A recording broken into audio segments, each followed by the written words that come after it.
Hey guys, so I wanted to do a review of a Tashi Bharucha Perv. And for those of you who don't know or are unfamiliar with Tashi Bharucha, he's actually a French knife designer. Not necessarily a knife maker. Of course, he's made both these knives, and I have a couple of other Tashi Bharucha made knives, but he's actually a designer. He doesn't do knives full time, so he's got another full-time job. He's not the biggest knife producer out there, which makes these knives fairly hard to get, and it's kind of a niche collector market, if you will. He doesn't have the biggest following as far as name recognition or anything like that, but for those of us who do follow him and who do collect him, he's a very difficult knife maker to get your hands on, just because, like I said, he doesn't produce that many knives. So I discovered Tashi when he was doing collaborations, and I thought his collaborations were absolutely amazing. And then he did one with Kirby Lambert, who is one of my favorite knife makers, and I was able to grab the Kirby Lambert Tashi Bharucha Roar, and I really enjoyed that knife, or I have it still, so I really enjoyed that knife, and I thought that was one of the best knives from a visual standpoint, and also Kirby built an amazing knife. So right then and there, I fell in love with that knife, and I decided that the next run of Tashi Bharucha knives, I was going to go all in and try to get as many as I could and start collecting Tashi Bharucha. So I was able to get a Phoenix, was kind of one of his older models, and then I saw on Instagram and Facebook that he was going to come out with this Perv. So I actually reached out to a dealer, got a hold of Tashi. We got some arrangements made, and I got a knife ordered. But then the knife came out, and he actually came, and I think he released this at either Blade Show or Gathering. I forget which one. And someone had bought the knife and right away turned to flip it. And so I decided at that point, well, you know what? Why not? I have one on order, but I'm going to buy one anyway. So that's when I bought this one down here, which it looks the same, but it's not, because this is a Mokutai lock side and a carbon fiber show side. And that knife, since I got it early, was one that I put in my pocket. I kind of knew that a dress Perv was on the way, so I put that knife through its paces. I brought it to work, brought it into the garage, did a few projects with the knife. So I think I can give it a pretty fair review, probably even more so than just about anybody out there. I know these knives are not cheap, and so I don't know if anyone has used a Perv as much as I have. I actually was able to break down the knife, take it all apart, give it a good cleaning, and put it on my wicked edge to even sharpen it. So the second half, or not even the second half, but right after I talk about the dress Mokutai knife, I'll kind of go into my thoughts and feelings of the carbon fiber Tashi Bharucha Perv. But, let's take a look at the pretty one here. I ended up getting this, I'd say 6 months after I got the carbon fiber version. Obviously, I was extremely happy with the look of this knife. It is just gorgeous. One of the things that I like about Tashi Bharucha is just the overall look and the flow of his designs. I mean, for me, I feel like they look extremely aggressive yet classy still. So that's why I really, really enjoy his knives here. This particular knife has a lot better action. Not necessarily opening, because they both open really well, but it closes a little bit more freely, which is very popular these days. And it's a little bit heavier, because obviously this has a carbon fiber show side, and this is full Mokutai everything. It's not an integral design, even though it looks like that. It's just amazing fit and finish there, where you can't feel it, but you can kind of see a little bit where the three pieces of metal meet there. So I'm going to put that one aside and kind of talk to you about this knife. So basically they're the same knife, except for the dress one has a Mokutai show side.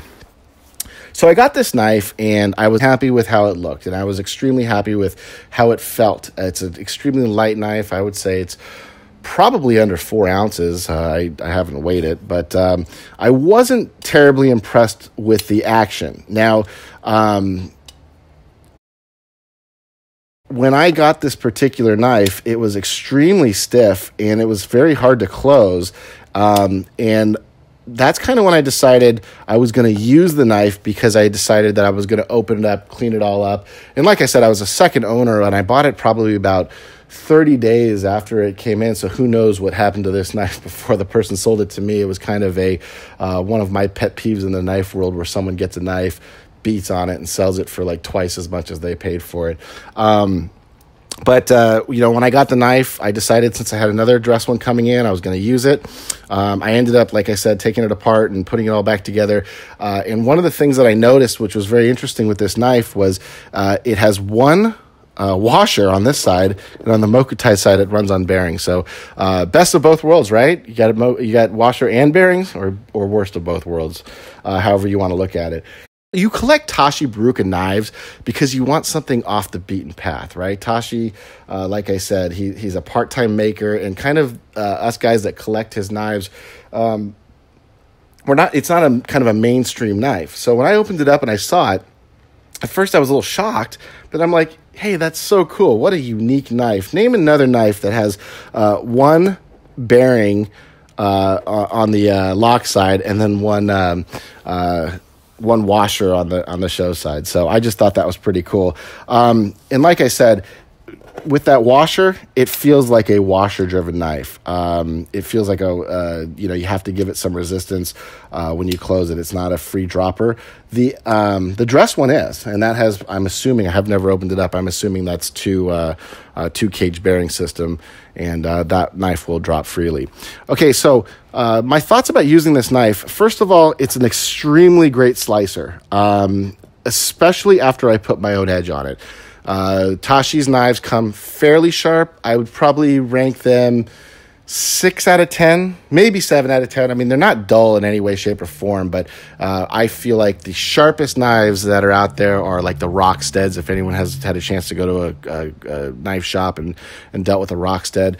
And some of the custom makers put great edges on them, and some of them not so great. And I would give Tashi about a 6, maybe 6 or 7. It wasn't the sharpest. It wasn't dull at all, especially because when I hit this thing on the wicked edge and just how thin it was, oh my God, did it get razor sharp. So, after I put my edge on it, just kind of the geometry of the knife, that's why I gave it kind of a lower sharpening score. But it's an extremely thin knife, and it's got a lot of material taken off to give it some angles. So not only, I don't know how thick or thin it is by actual science, but I can tell you it feels very, very thin. It feels,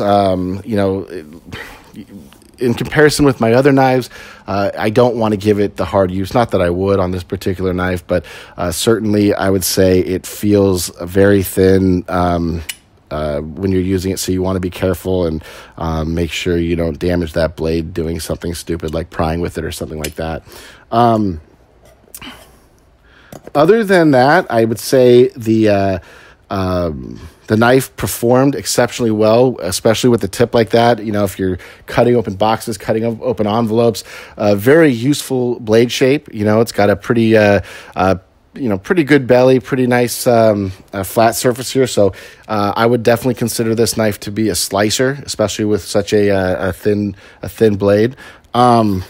Fun to carry. It's not the thickest and it's not the thinnest. I mean, it feels like a standard pocket knife. You really buy this thing because of the aesthetics and you like the way it looks. One of the negatives I have about it is if you look at the pocket line right here, when it's in your pants, you just see how much of it sticks up. And of course, like I said, Tashi does that purposefully because that's the only way you get the, look of this particular knife. But you can see here, I mean, the clip ends right there. This is all going to be sticking out of your pocket, which is okay because it's Mokutai and it looks nice, right? But if you want a deep carry, this is definitely not a deep carry.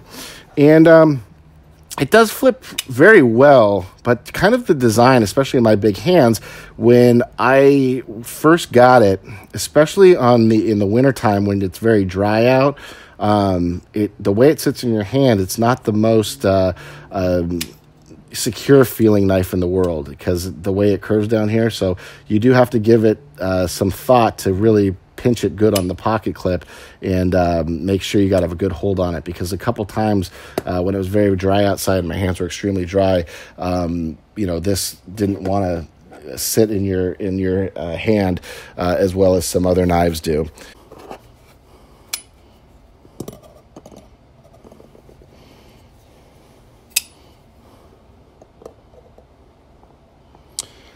So my final thoughts about the knife is that it's an amazing, amazing knife if you are into Tashi and his designs.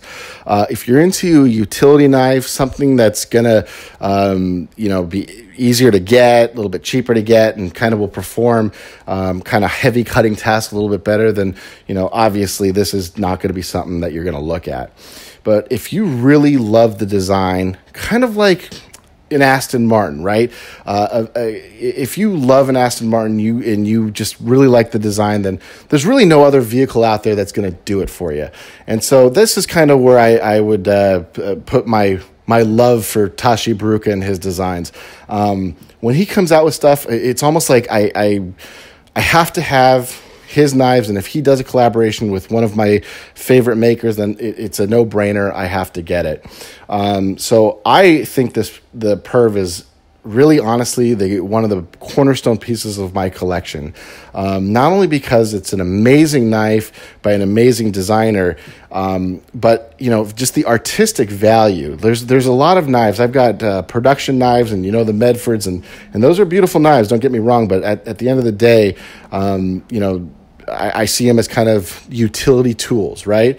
But as far as kind of in the more of, leaning towards the art world and just kind of aesthetics and beauty, and oh, by the way, it's a really awesome knife as well. This knife is one of the best, and I couldn't be prouder to own it, and I really enjoy it in my collection. So I really appreciate you guys watching, and hopefully you guys have a great time collecting. Thanks a lot. Bye.